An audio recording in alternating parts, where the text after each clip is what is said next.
तो question number 4 है, चक्रवृद्धि ब्याज पर एक मूलधन 4 वर्षों में स्वयं का 3 गुना हो जाता है, कितने वर्षों में वह स्वयं का 9 गुना हो जाएगा? देखिए 4 वर्षों में कितना हो रहा है? 3 गुना, ठीक है। कहा है स्वयं का 9 गुना हो जाएगा, कितने वर्षों में स्वयं का 9 गुना हो जाएगा?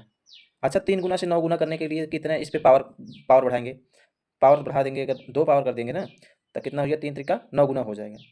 तब क्या करते हैं, ये टाइम निकालने के लिए जितना पावर है, जैसे 2 पावर है, 3 के पावर में जितना आता है, मतलब इसके जो 3 गुना में अगला जो जितना आएगा पावर में, उसी पावर से टाइम में गुणा कर देंगे तो अगला समय आ जाएगा जो पूछा है, स्वयं का 9 गुना कितने वर्षों में हो जाएगा। तो जो 3 का पावर है 2, तो 4, 4 दूनी 8 वर्षों में 9 गुना हो जाएगा। ये केवल इसके पावर से टाइम में गुणा कर दीजिए, आंसर आ जाएगा। ठीक है, अगला देखते हैं दोस्तों। क्वेश्चन नंबर 5 है, एक निश्चित राशि में से 15% और फिर शेषफल में से 25% घटाने के बाद इतना रुपए शेष बचते हैं, मतलब 4,335 रुपये। मूल राशि याद कीजिए, मूल राशि मान लीजिए पी एक्स जेड कुछ भी मान लीजिए, मूल राशि हमने एक्स मान लिया, उसमें से 15% और फिर शेषफल में से 25%, दोनों 15% और 25% घटाया है। 15% घटा दिया तो कितना बचा, 100% होता ही अपने आप में, तो 85% बचा। गुड़े अगला घटाया 25% तो 75% बचा। टोटल बचा कितना, 4,335 रुपये। यही काट दीजिए, ये हो जाएगा 3, ये 4, ये हो जाएगा 17, ये हो जाएगा 20, यहाँ हो जाएगा 20 चौक 80 और 17 गुड़े 3, इस काट दीजिए, 3 से काट दीजिए, 3 एक का 3, 3 चौक 12, एक बचा 3 चौक 12, 3 पच्चे 15। ठीक है, 3 से काटने के बाद 17 से काट दीजिए, 17 पच्चे 85, 17 छक्का 102, 17 सत्ते 109, 17 अट्ठे 136, 17 अट्ठे 136, बचा कितना, 8 17 पच्चे 85, 85 गुड़े 80 कर दीजिए, 85 गुड़े 80 कर दीजिए, 8 बजे 40 लगा 4, 8 टाइम 64 4 68। ठीक है, इतना आंसर आ गया। नेक्स्ट क्वेश्चन आप लोग देख लीजिएगा दोस्तों। 6ठा नंबर क्वेश्चन है, दो संख्याओं x और y का अनुपात इतना है, यदि x में 6 जोड़ा जाए, y में 7 घटाया जाए तो उनका अनुपात इतना हो जाता है। x और y में अंतर ज्ञात कीजिए या y और x में अंतर ज्ञात कीजिए, तो देख लीजिए। तो इतना है x और y का अनुपात, 4x बटे 7x, ओ 7y है, y है। ठीक है, इसको y लिख लीजिए। कहा है कि x में 6 जोड़ा जाए, x में 6 जोड़ दो, और फिर y में क्या घटाया जाए, 7 घटाया जाए, y में 7 घटा दो। ठीक है, बराबर कितना हो जाता है, 3/4।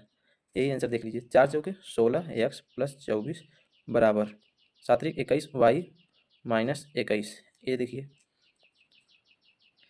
ये अभी चलो इसको इधर लाते हैं, उसको उधर ले जाते हैं, तो कितना हो जाएगा, इसको इधर 21 y माइनस 16 x बराबर 45। अभी थोड़ा कुछ तो दिक्कत हो रहा है, इसमें सेम डिजिट करते हैं एक बार इसको x ही लेते हैं। ठीक है, x ही लेते हैं तो ये लाइन थोड़ा सा वो करते हैं, स्किप करते हैं, x लेते हैं। ठीक है, 7 7 चौक 28 हो जाएगा, 28x प्लस 6 चौके 24 बराबर हो जाएगा 7 त्रिक 21 x माइनस 21।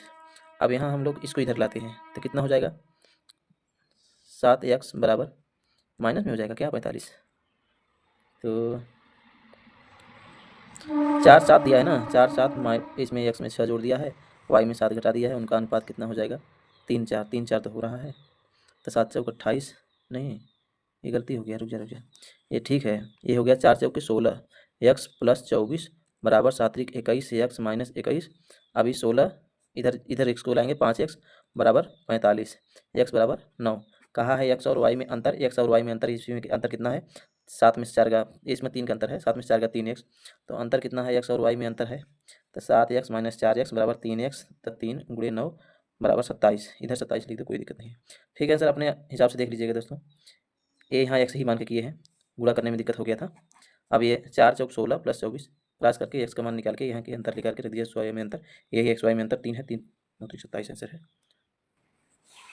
दोस्तों। क्वेश्चन नंबर 7 है, एक रेशियो दिया है x बटे वाई बराबर 4/7 और इसका वैल्यू ये दिया है 5x प्लस 4y बराबर 15। दो कंडीशन दिया है, कहा है x का मान ज्ञात कीजिए। जब x का मान ज्ञात करना है तो यहीं y का मान रख दीजिए, आंसर आ जाएगा। इसका यहाँ संबंध निकाल लीजिए, ये हो जाएगा 7x बराबर 4y, तो y बराबर हो जाएगा 7x बटे 4, ये वहाँ रख दीजिए, 5x प्लस 7x बटे 4 गुणे 4, यहाँ हमने वैल्यू रखा है, y का मान यहाँ रख दिया बराबर 15। ठीक है, ये 4 से 4 कट गया, 7 5 12x बराबर 15, तो x बराबर 15 बटे 12 बराबर 1 कितना हो जाएगा, 2 5। ठीक है, इतना आ जाएगा आंसर। नेक्स्ट चलते हैं 8वां नंबर दोस्तों। क्वेश्चन है 8वां number, sine square 60 degree plus cos square 30 degree plus tan square 45 degree plus cot square 45 degree की मान ज्ञात कीजिए। स्क्वायर है, साइन 60 का वैल्यू होता है √3/2 का, स्क्वायर है तो स्क्वायर प्लस कास स्क्वायर 30 का √3/2 ये होता है, का स्क्वायर कर दीजिए, ठीक है। प्लस tan स्क्वायर 45 का 1 का स्क्वायर प्लस 1 का स्क्वायर, काट इसका भी 1 1, तो ये हो जाएगा 3/4 प्लस 3/4 प्लस 112, ये हो जाएगा 6/2 प्लस 2, तो ये हो जाएगा कितना, नहीं ये 4 है, इधर 4 4 है तो यहाँ 4 रखें, ठीक है। ये हो जाएगा 3/2, 3/2 प्लस 2 बराबर कितना हो जाएगा, 4 दूनी 2 दूनी 4 3 7/2 बराबर 3.5 लिख सकते हो, ठीक है। इतना आंसर आएगा, अपने हिसाब से एक बार अपना देख लीजिएगा, पहले ही रखना है। नेक्स्ट क्वेश्चन दोस्तों, अगला क्वेश्चन है, इस चार्ट से है, पाई चार्ट से दिए गए आरेख का अध्ययन करें और उत्तर दें।